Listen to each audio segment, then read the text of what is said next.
부산 여행하면 뭐니뭐니 해도 해녀촌에 가는 게 필수죠?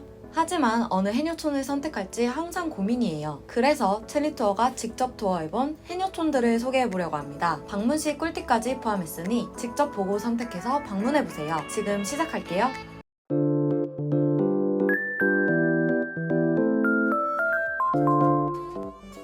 해가 중천에 뜨지도 않은 아침에 방문했던 기장 연아리 해녀촌. 포장마차들이 줄지어 있었고 아침이라 손님이 거의 없었지만 점심 저녁에는 완전 꽉 찬다고 하네요. 지도에 해물포장마차촌이라고 검색해서 찾아오면 쉽고요. 대중교통으로 방문하기는 살짝 힘든 편이에요. 주차는 무료이고 포장마차 라인 앞에 있는 길거리에 주차를 해도 되는데 사람이 많을 때는 은근 치열할 수 있으니 저처럼 사람이 없는 시간대에 방문하는 것을 추천합니다. 화장실은 포장마차 라인 바로 옆 건물에 공용 화장실이 있어 편하게 쓰면 돼요. 바로 옆 라인에 카페도 많아서 화장실 걱정은 안 해도 됩니다. 모든 포장마차의 메뉴와 가격이 동일해서 그냥 지나가다가 끌리는 가게로 들어갔어요. 아침이라 손님이 없어서 탁 트인 바다를 볼 수 있었어요. 저는 2인 방문이라 해물모듬소, 전복죽 2인분을 주문했는데요. 전복죽은 1인분 주문은 불가능하답니다. 사장님께서 해물모듬 손질하는 것을 구경해도 된다고 해서 열심히 구경했어요. 멍게를 많이, 참소라는 조금만 달라고 했더니 흔쾌히 요청을 들어주셨어요. 해산물 덕후인 저에게 손질하는 모습은 공연과 같았어요. 살아있는 싱싱한 해산물들을 즉석에서 바로 손질해서 주시니 얼마나 싱싱할지 기대를 하며 다시 자리로 갔어요. 따끈하고 살짝 얼큰한 홍합탕이 정말 맛있어서 여기 맛집이구나 싶었는데요. 기본인데도 홍합이 많이 들어가 있어서 너무너무 맛있게 먹었어요. 3만원이라는 나름 저렴한 가격에 이렇게 많은 해물이 나온다니 일단 비주얼부터 장난 아니죠? 아침 9시에 바다를 바라보면서 먹는 해산물 모듬이란. 먼저 제가 제일 사랑하는 멍게. 하나도 안 비리고 바다향이 가득한 게 정말 맛있게 먹었고요. 저 정도 양이면 다른 수산물 시장에서는 10,000원 정도 할 것 같았어요. 해산물의 꽃, 전복은 꼬들꼬들하고 신선한 게 미쳤네요. 해삼과 참소라는 사실 그리 질기진 않지만 쫄깃한 게 나쁘지 않은 맛이었어요. 조개와 새우는 찐 상태로 나오는데 살이 통실했답니다. 산낙지는 정말 싱싱한지 혼자 살짝 튀어나갔어요. 개불은 제일 놀란 메뉴인데 씹을수록 달달한 맛이 올라와서 신기했어요. 잠시 기다리니 주문한 전복죽이 정말 큰 솥에 왕창 나왔는데요. 솥에 끓여서 엄청 뜨겁고 내장이 왕창 들어갔는지 정말 진한 색의 전복죽이었어요. 같이 주신 깍두기에 먹으면 되는데 솔직히 전복죽은 필수로 주문해야 해요. 아침에 따뜻하고 전복이 왕창 들어간 전복죽을 먹자 정말 든든하고 만족스럽더라고요. 양이 많다고 생각했는데 어느새 순삭했어요. 기장 해녀촌은 연아리 포장마차들이 줄지어 있고 나름 정리가 잘 된 깔끔한 느낌이 났어요.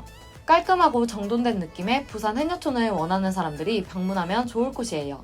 하지만 부산에서 모두가 원하는 파도치는 바다 바로 앞의 감성은 살짝 덜한 편이니 참고하세요.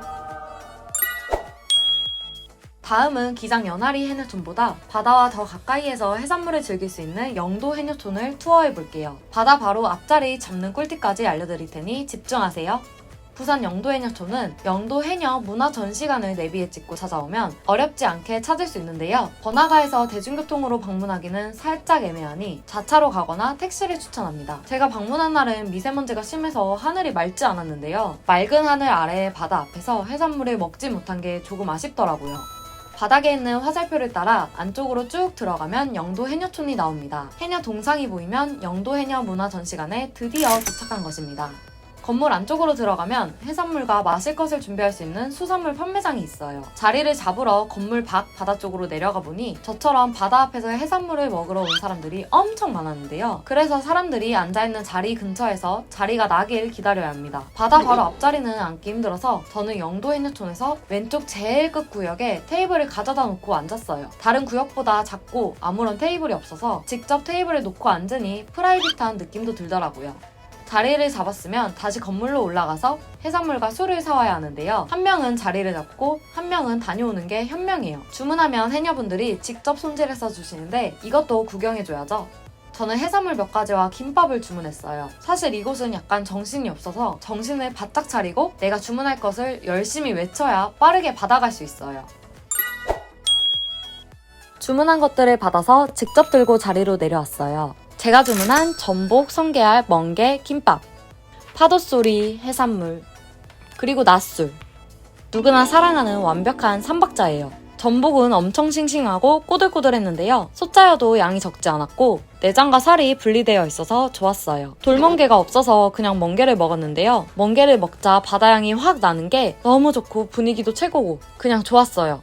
성게알은 사실 알맹이가 되게 작은 느낌이었고 살짝 쓴맛이 났어요. 제철일 때 달달한 성게알을 먹으러 다시 와야겠다는 생각을 했답니다.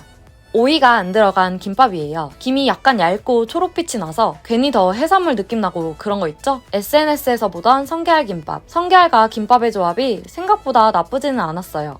해산물에 술을 먹다 보니 국물이 땡겨서 해물라면을 추가로 사왔어요. 바다에서 먹는 라면은 어느 똥손이 끓여도 맛있을 것 같아요. 영도 해녀촌은 기장 해녀촌과 다르게 완전 야외에서 해산물을 먹는 해녀촌이기 때문에 한겨울과 한여름엔 조금 힘들 수 있는데요. 화장실도 문화전시관 건물까지 가야 있어서 기장 해녀촌보다는 깔끔한 느낌은 아니에요. 하지만 바다 앞에서 먹는 게 분위기가 너무너무 좋았어요. 완전 부산 여행 온 느낌 제대로 낼 수 있었답니다. 각자의 장단점이 뚜렷한 기장 연아리 해녀촌과 영도 해녀촌을 투어해봤는데요. 여러분은 어느 해녀촌이 마음에 드시나요? 솔직히 저는 둘 다 분위기 좋고 맛있어서 둘 다 방문해보시라고 하고 싶네요. 바다 앞에서 먹는 해산물은 항상 최고니까요. 오늘 채니 투어는 여기까지입니다. 다음 채니 투어도 함께 하실 거죠?